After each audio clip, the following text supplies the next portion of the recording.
Hello, everyone. Welcome. Thank you up front for taking the time today.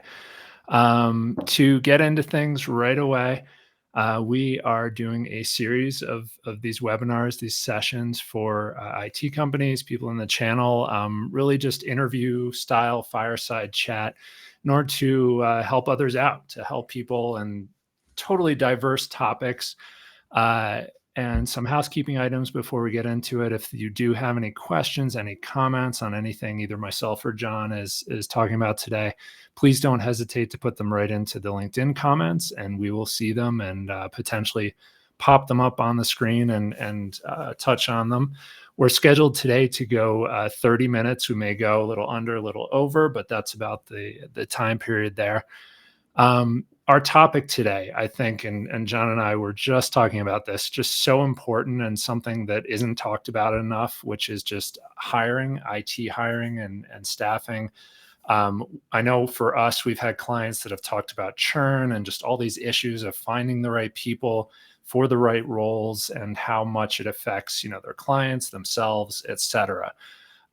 John has such a good perspective on this because he literally just went through this himself recently, going, through this whole gambit of being someone looking, with a lot of experience, looking for a position, a role, and the again, I said gambit, but the ups and downs, just the tumultuous journey, I think, is where we're going to find out of IT hiring in and of itself. Before I get to you, John, real quick. Um, Mark Howells, Chief Strategist at DRM, Dakota Ridge Marketing. We work solely with IT companies, really helping out on enhanced content, marketing, SEO, lead generation, lots of different elements. But I'll stop there. I want to hear more about you, John. Can you give us just a brief intro of yourself and Sure. what you do? Sure. John McCabe, currently the AVP of Channel Sales for North America at ExtraHop. I have over 25 years in sales and channel leadership experience. The last 10 years have been in cybersecurity, specifically with channels, building programs, building reseller programs, MSP programs, alliance programs. And I've had quite a few stops over the past 10 years. Cybersecurity is a very interesting space. It's got highs and lows. And most recently, I was laid off in January from a company, and I went on a 3-month journey to find my current role. I'd like to make a comment or like a statement for everyone in the audience who may be in the same position that I was. There's no shame in being laid off or out of work right now. It's a very, very tricky time, tricky economy. Customers seem to be frozen on decisions for buying, and it's affecting, sales organizations like I work for. So there's no shame. Just keep your head up and keep plugging away. There are jobs out there for people. I honestly thank you so much for saying that because, again, we come into contact with a lot of people on the channel and some of those are people just looking for positions and Yeah, it's a tough go. And that's what it's all about is just staying positive and keeping, that direction moving forward. So thank you absolutely. for You saying that. gotta you gotta stay positive. Don't be Yes, discouraged. It'll happen. absolutely. Absolutely. To jump right into this, just question wise, Mhm. and you kind of touched on it right there, but just a kind of more background of your job search story. So, as Mhm. again, you said 3 months was the time period. Can you give us a little more about kind of what happened through Yeah. that trajectory? Yeah. So my the layoff I went through, it wasn't a surprise. I think I felt it coming because sales were low, and an executive like me, hard to keep me on staff and on payroll when sales were very low. So I immediately started to go to the job boards, LinkedIn specifically. I really relied on LinkedIn. I thought it had a much better um, choice and selection for me as a cybersecurity executive. I'm a sales guy at heart. I was in direct sales for over 15 years, and I just used my sales skills. And I would find a job posting, and if it interests me, I would apply. And then I would immediately go out to LinkedIn and find out who the chief revenue officer was, or the hiring manager, or the global channel leader who this role fell under. And I would direct message them in LinkedIn. And I formulated an email that basically stated briefly what my background was and what I was looking for. And I trial closed them by saying, I want to set up time to talk further about my experience. And it worked quite a few times. Yeah. I was amazed at how well it worked. I was able to procure, I'd say, 10 interviews with 10 different companies. And it was all because I reached out. And one of the things that I heard a lot during those interviews was the fact that I didn't wait around for the recruiter to grab my resume. I went to them to reach out and to start the conversation. There is another process that I went through. I redid my resume completely. I had a resume expert, lace my resume with all the right wording and key phrases that would go through the filter systems that you send your resume into. And if you don't have certain keywords or phrases, you get thrown into the dumpster. Right. And that was a tremendous help doing that with my resume. So I really took the approach, like, I'm not gonna wait and let the recruiters call me or wait for somebody to call me. I was proactively out there looking. And some of the leaders I spoke to said, I like that approach because I do the same thing, right? I'm not going to wait around. And so it got me interviews, and it got, I got in and did the first interview and then moved along in the process. But that's how I started it. And I repeated that process all 3 months that I was looking. Every day I would search, send out emails, and do follow up as well. That's great. That's quite a proactive approach. I like that. And I'm guessing that hopefully at least the companies that you were interviewing with, not only did that help you out, but I'm hoping that they saw that as kind of a, yep, tick. This guy is pretty proactive and action oriented and doing well. Yeah, and Mark, to be honest, like I progressed at, I'd say about 6 companies. I progressed to at least the 3rd, 4th level interview, and I wasn't always getting offers. In fact, I was getting Right. stopped, and there are reasons that I don't know for sure why I was stopped. But the fact that I was, out in front of it, and I was proactive, and they saw that I was, I don't want to say aggressive, but I was passionate and interested. A lot of the candidates, they say, just kind of submit the resume and wait. Yeah. And they're like, well, I haven't heard from that company in a while. And it's because they're waiting, and if you wait, you're not going to hear anything. You gotta follow up. And for those of you that are out of work and not in sales, you should adopt this process. It will yield a lot of great results for you. And recruiters don't want to see people who aren't passionate or interested to move forward. Yeah. No, that makes sense. And I do want to make sure that today we kind of take it from both sides of the coin, not only someone who's looking for a position, but also obviously the companies who are looking for the best talent out there. Absolutely. Yeah. And a trend that I kind of heard as you were talking about that I think we'll touch on as we go is really communication. Communication from both sides, because you kind of said, I made it this far. I didn't know why it all kind of stopped at that point, which it's a different thing to think about, right? Because it's someone that was, sorry, but not wanted for the position. But do you communicate at that point, and how do you communicate with the people that you are interested in from a company perspective? So yeah, I've hired reps before, so I understand that process. I like to be a little more upfront with my candidates. I don't just cut them off. There are a couple companies, I won't name names. They're pretty big in cybersecurity, where I got to the last interview with the CRO, and everything, according to the recruiters, indicated that I was moving forward, and then I didn't. And I followed up with the hiring manager and the recruiter and asked for an explanation or a reason why I didn't move forward, so I can better myself for the next time, right? Absolutely. And I got no response, which I think is very unprofessional. unfair. Listen, we all have feelings, and when you're rejected, it's not a good feeling, right? Yeah. So, but in my hiring practice, if we're not going to move forward with a candidate, I'll know probably in the first interview or second interview, or if we have a committee that's interviewing the candidate and we get together and say they're not the one, I want them to know we're not moving forward with you, and this is why. And it has nothing to do with personal reasons. That maybe it's experience, or maybe they didn't come off as someone who was passionate, right? Right. So I like to be upfront, and that's why I think if you're a hiring manager out there, let's be professional. Let's follow up and let them know that, hey, you didn't meet this criteria. That's why we're not moving forward. Yeah.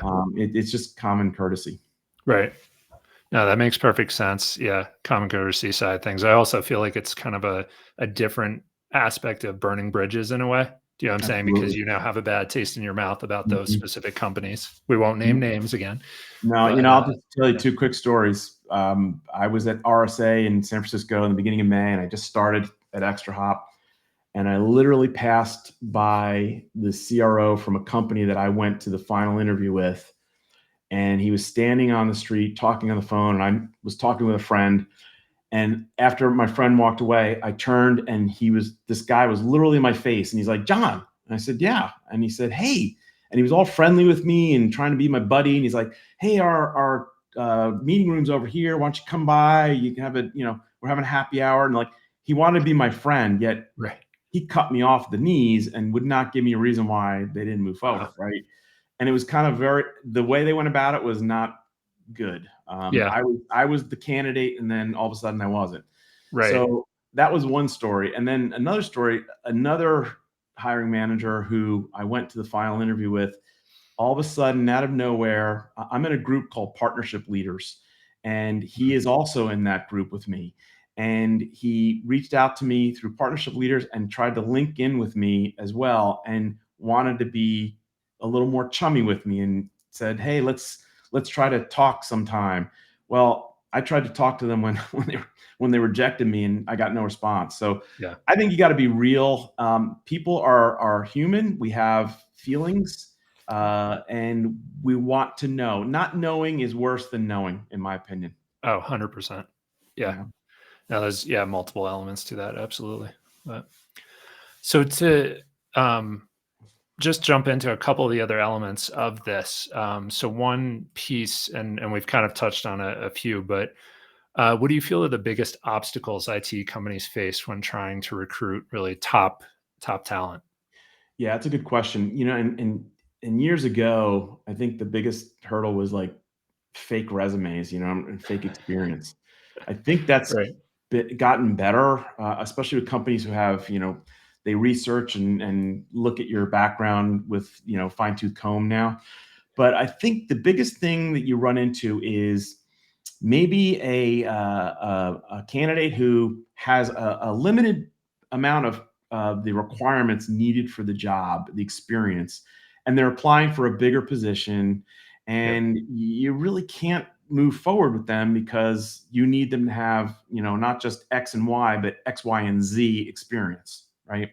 I'd say that was one. The other thing may be unrealistic salary expectations. Mm, yep. There is a budget for a head count, and you really need to have that head count, and you got to fit in your budget. And some people think they may have more worth than they really do. So that could be a big hiccup. And I think mostly personality and passion. You could tell in an interview what kind of personality someone has, right? And Yeah. passion shows through. Passion, you can't hide it. Maybe you could fake it, but I don't know. I think if you really want something, it shows. And in my interviewing of candidates, I could tell when somebody really cares and wants it. When they're Yeah. hungry. I look for candidates that, okay, they have experience, but are they really exuding that passion to come work for me in my company? Do they want it that bad, right? And if they're Yeah. just checking a box to interview, and maybe they have other interviews set up, I could tell. You could tell. So I think those are three kind of the important things to look for when you're trying to recruit and hire, talent. Yeah. No, that's so true. Um, I was thinking about, and I always try to do a little research, prior to talking to someone, the salary expectation side of things. Such a big piece, especially Yeah, if you're like a smaller MSP or a smaller cyber company or something, and yeah, you need that top talent to, provide the services. But you just, it shows, let's see, 2024 salary guide that tech roles are increasing an average of 5.3% annually. And we had I remember a client that Facebook was firing, Google was firing. It yeah, was happening a lot, and they were trying to bring some of these people in, and the yeah. salaries they were expecting a little higher than they could Mhm. handle. So And just let me, one thing I saw during my search, uh, a year, 2 years ago when I started at my last company, I asked for a big salary, right? And I got it. And going through the process, the salary postings were a lot less for the same position, or a position where I had more experience for. And I think that's just a sign of the times. I think mhm, there's been, especially in cybersecurity, a lot of money has been thrown into cybersecurity companies. Startups pop up all over the place. There's money thrown at them. There's valuations that are like skyrocketing. mhm, And these companies take all that money and they hire and hire, and they have so many reps and not enough sales. mhm. So they're upside down, and they got to throw people to the street, and they're looking for jobs. Yeah, I think they're starting to learn the salaries were probably a little overinflated to get top talent, and they wanted that top talent because they wanted to cut out the competition from getting someone like me to do right, the same job, right? And they're starting to come down in salary, requirements. right. So Interesting. and I have a really good friend who we talked about this because he's been looking as well, and he said he'd throw postings at me. He's like, "Look at the salary requirements. I have more experience for this, but it's like $50,000 less than what I'm making." Yeah. And it's true. I mean, there were some jobs I looked at that were very like half of what I was making, and the responsibilities were more than what I was doing. Wow. So it's a very odd time, I think, in every industry, every vertical, because we have a very the economy is just stalled. They're frozen. Buyers don't know what to do until after November, Mhm. and they're not making buying decisions, and that's causing sales to slump and layoffs to happen and salaries to be reduced. So it's just a weird time right now. Yeah. No, that makes sense. That makes sense. Um, just talking more about the kind of the process, the hiring process for IT companies. Do you feel like there was anything, as you were going through, that some were great at? Obviously, ExtraHop is Mhm, where you mhm, landed. yeah. Anything that they were great at that was engaging, there was an efficient piece to it, something that you're like, Mm, this is who I want to be with. yeah. And it was obviously the feeling was mutual. Yeah, yeah. So, well, Extra Hop's process was great. The initial recruiter I spoke with, she was phenomenal. Every recruiter I talked to, and I must have talked about 150. There, I have to give my life story, my career story, and I was numb to it. I would rattle it off, and get that out of the way, right? Right. Your But elevator pitch. exactly, like This who I is John. am, what I Yeah. do.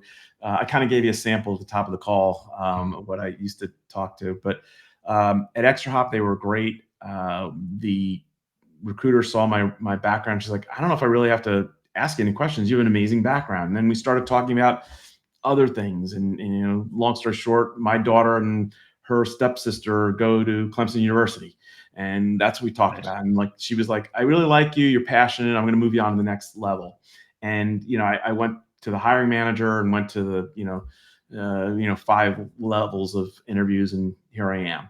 Mhm. But not every process was that great. Some of the recruiters, I had one tell me like, I'm going to be really honest with you and let you know every step of the way what's going to go on.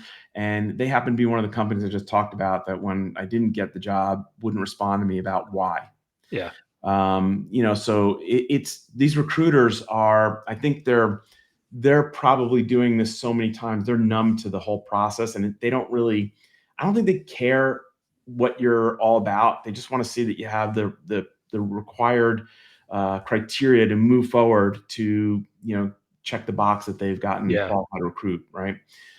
So, I mean, every process was almost the same: recruiter, hiring manager, top executives, and then decision, right? Mm. And it didn't really vary or differentiate. I did say there was one company that the recruiter was great and told me the benefits of the company. And I was like, wow, those benefits are amazing. I was like, just based on what she told me alone, like they had a 4-day work week and all this, like all these great, benefits for employees. I'm like, I want to work at this place. And she said, you know what? You have everything we're looking for. I'm moving you to the next step. And I didn't even hear from her again. So, Wow. everybody has like the same kind of, it's like cookie cutter. I think they all Yeah. go to the same recruiting school. Pull the resume from the filtered system, call you up, get you a meeting, and don't follow up you when you don't get hired. Yeah. What I think about is with people being obviously the center of every company, that's the makeup of the company is the people.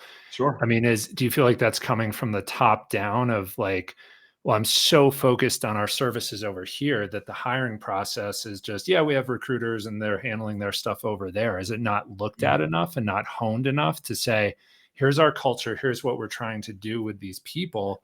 Let's make sure that this process is really efficient and engaging. So I think there was one recruiter that was actually pretty friendly and open, but I didn't have all the requirements to move forward. But she cared about the company and finding the right fit, right? And she was also pretty interested in like what I had to do, which I Okay. felt great about. And the company was a really great company. Um, but I think they're all pretty much trained to be able to just push candidates and enough Yeah. candidates to filter, like 10 to filter to one, maybe Mm. to two. And it's, from a candidate standpoint, you just have to accept you are pretty much a number until you get to the, you move into the process and then you might be the number, right? And Right. it's a different story. But yeah, I think the recruiting process is it, I don't think it's comforting to candidates really. I think it's just Yeah. it's superficial. Yeah. You're a number, as you Yeah. said. That's And very one thing, like during my process, I didn't mention this before, but during this 3 months, I have like a network of great recruiters I work with in the past that have got me some mm, great jobs. They couldn't help me. They could not help me. wow. They weren't getting the work themselves. Mm. So what helped me was I have a tremendous network, partnership leaders. Plus, I'm very connected in cybersecurity, and I had former employers and partners that I work with and Yeah. partnership leader people looking out for me, right? And that's another tip for everybody who's searching Yeah. for a job. Use your network. Go after your network and don't stop. Be relentless Yeah. because somebody may be that one person to get you into a job, Right. right? And I just did it for somebody I used to work with. There was a job here and for a VP sales position, and I called him and said, "Are you interested?" And he said, "Yes." And long story short, he's starting Monday. So use your network, right? Yeah. Your network is vital. If you don't feel comfortable, then stop searching and just don't look for a Yeah. job. Feel Yeah. comfortable with your network. They're people you know and trust. They will help you.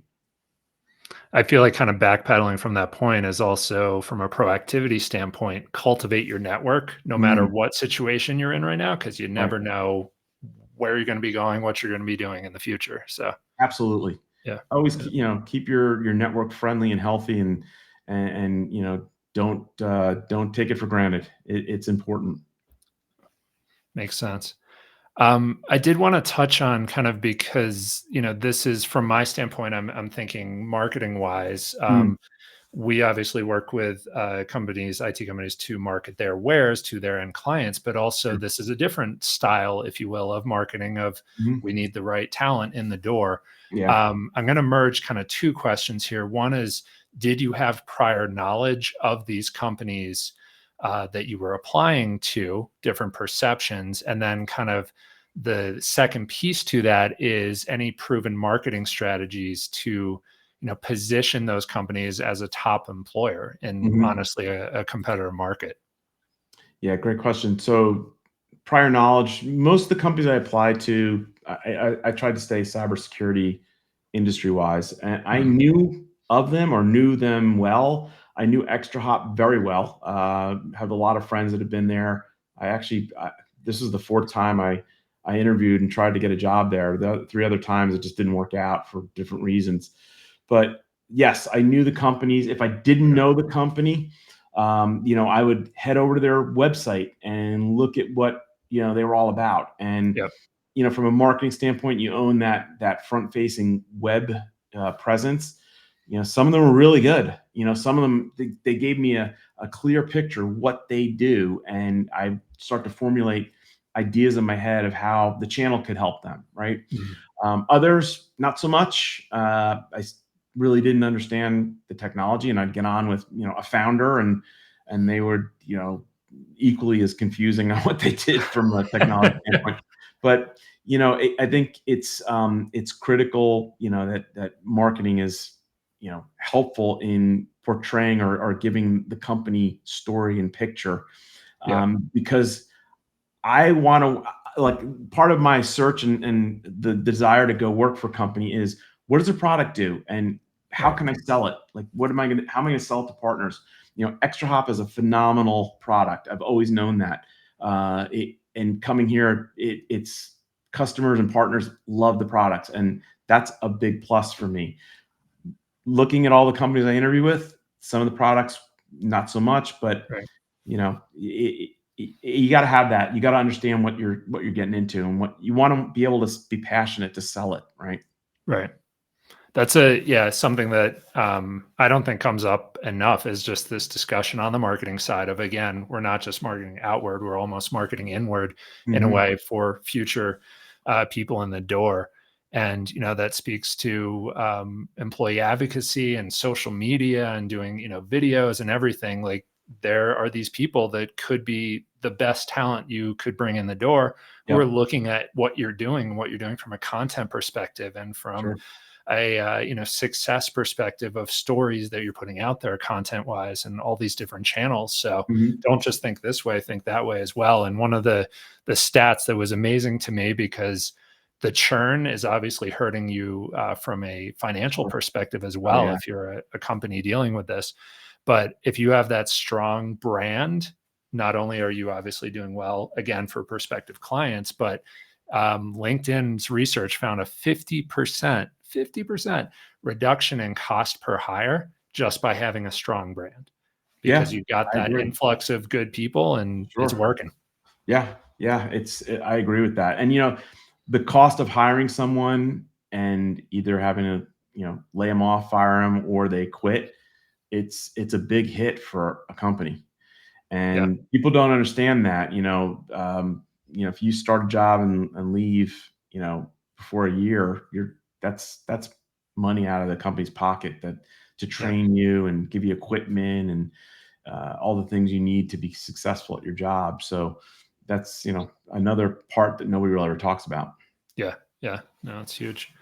Yeah. One other thing that we've kind of touched on a couple points related to, but is the actual interview processes itself. And I'm always interested in this also for us, because we've kind of, interview wise, bringing in talent, obviously it's a little different on the marketing side of things, but we've added so many more strategic thinking questions. And I always Mm. think about Google, of course, they have these, obtuse questions to try to understand who you really are and get to the bottom of like how you think, Mhm. but we've Mhm. had to add those to the process just to do exactly that, unearth how these people think and can you think strategically about something and out of the box Yeah. versus Yeah. just Yeah.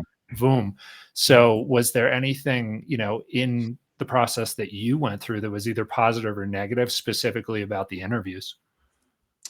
Yeah, maybe I'll talk a little bit about that from like past years. There was a cybersecurity company I was interviewing with, and I got through the recruiter, and I think I got through one executive, and then they put me through like a personality test, Mhm. and the test came out that I was too aggressive, and I'm like, well, I'm in sales, so that stopped the process. They weren't looking for someone that aggressive in sales. And by the way, I know that company now, and they're actually struggling with sales. Maybe because they don't have aggressive salespeople like me. Mhm. But the interview process, it's so similar. You go hiring manager, their boss, their boss's boss. Sometimes my level, I have to interview with the CEO, the founder, or definitely the CRO of the company. And a lot of times there's good conversation. You just mesh with that person, and it's a free Mhm. talk. Other times it's difficult, and you could tell. I can tell when people aren't interested and they're just going through Yeah. the motions, right? So, but all the processes are the same. You got to tell your story. That in my case, I've had several stops on my resume over the past couple of years. It's just been it's just the industry we're in, and I Mhm. have to explain that. I've Yeah. worked for a couple of companies that had lost money, they got bankrupt. So you got to tell your story over and over again. But I think if I can give any advice to hiring managers out there, don't make your process super long. One company I was interviewing with early on, and it was a great company, and I really wanted this job, but the interview process was like weeks. Like I knew, like this saying in sales, time kills all deals. I Right. knew when after the second interview, the first interview was with the recruiter, second interview was with the CRO, and then I didn't hear anything for weeks, and I kept following up. I knew it was over, right? So if you could make it so the hiring process is very defined, like a Mhm. week or 2 weeks max. But I know scheduling's an issue and all that, but Yeah. don't drag it on, because again, we're human. Not knowing is it could cause you to go berserk, right? And I think if they define it and give you like the knowledge that you're moving forward or not, that's, I think, peace of mind. I have a feeling recruiters and hiring managers don't want to give bad news and say you're not the candidate of choice, and Mhm. they hide behind not saying anything. That's the Right. wrong approach. Yeah. We want to know, right? And there's no bitter feelings if you don't move forward, but if you don't tell, it is. Yeah. So I think every hiring process I went through, interview process, it was, it varied from long and quick to long to, just arduous. Some of them are just arduous. You got to interview with every single executive.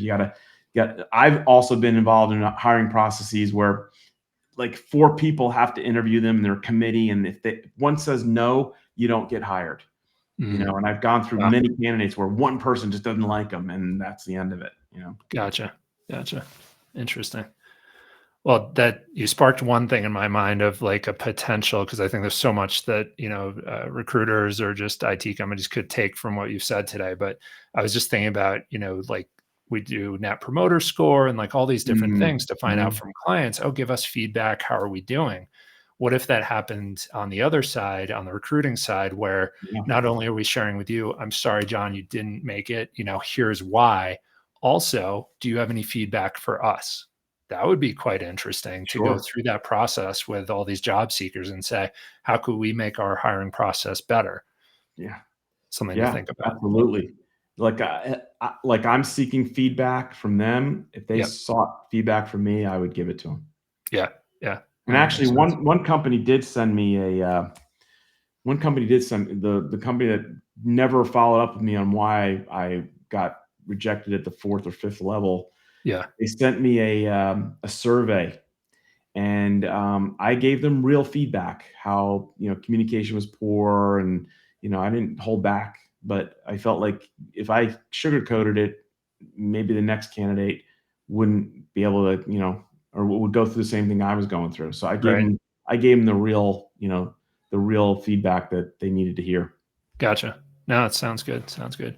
Well, John, thank you so much. I appreciate your time and all the insights into the ups and downs again of what you went through. And I hope that, everyone watching got some good info from this, and the hiring processes for both sides, go more smoothly at the different companies out there. So Mark, thanks for having me. Appreciate it. And absolutely, I hope I helped a lot of you. And like I said earlier, keep the faith, just keep plugging away. It will happen, and stay positive.